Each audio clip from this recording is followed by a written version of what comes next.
আজকে তো মুসলমান জিকিরই করে না। দিলের ভিতরে যে আল্লাহর নামের জিকিরটা যদি হয়, গুনাহ পরিষ্কার হয়, কলব পরিষ্কার হয়, এবং কি আপনার দুনিয়াতে গুনাহ যদি নাপাক জিনিসটা যদি অন্তর থেকে কাইটা যায়, প্রত্যেকটা ইবাদতে আপনি ঢুকবেন, প্রত্যেকটা ইবাদতে আপনার কাছে মজা লাগবে। আল্লাহ সুবহানাল্লাহ। আচ্ছা, আপনার কাছে প্রশ্ন, মধু তিতা না মিঠা? জোরে কোন, মধু তিতা না মিঠা? মধু কি মিঠা? ফুলা হান্ডে দিলে 4 টাকা খায় না, মুরব্বীরা তো দিলে আরো ছাড়ে না। কত বলে ঠিক কিনা? এই মধুর চাইতে কোটি গুণ মজা লাগবে আমার আল্লাহর ইবাদতে ঢুকলে। আল্লাহ সুবহানাল্লাহ।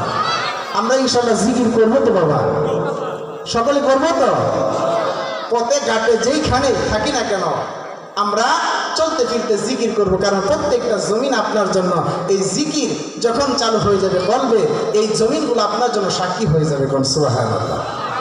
আজকে মুসলমান প্রত্যেকটা আল্লাহওয়ালা কাজ থেকে তারা সরে যায় এবং রাসূলের সুন্নাত তরিকার ভিত্তিতে তারা সরে যায়।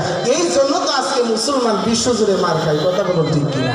যতক্ষণ পর্যন্ত আপনারা আল্লাহ এবং আল্লাহ রাসূলের প্রতি যখন আপনারা মহব্বত ভালোবাসা যখন না আপনারা প্রত্যেকটা হুকুম এবং প্রত্যেকটা রাসূলের সুন্নাতকে আটকে না ধরবেন, ততক্ষণ পর্যন্ত মুসলমানের বিজয় নিশ্চিত হবে না। কথা বলুন ঠিক কিনা?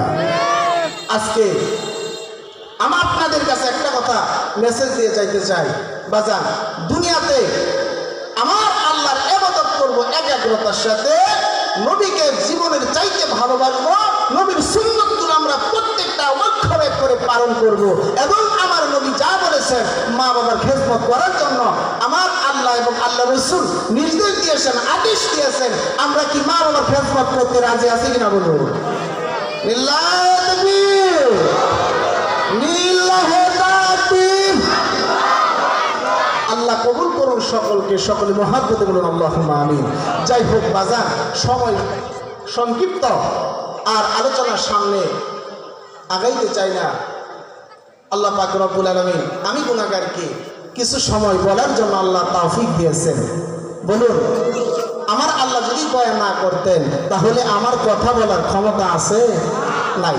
আপনারা আমার জন্য দোয়া করবেন। আমি কিন্তু আপনাদের খুবই কাছের মানুষ, খুবই কাছের মানুষ। বাড়ি হচ্ছে কলাপাড়া। কোথায়? কলাপাড়া বাড়ি, খুবই কাছে।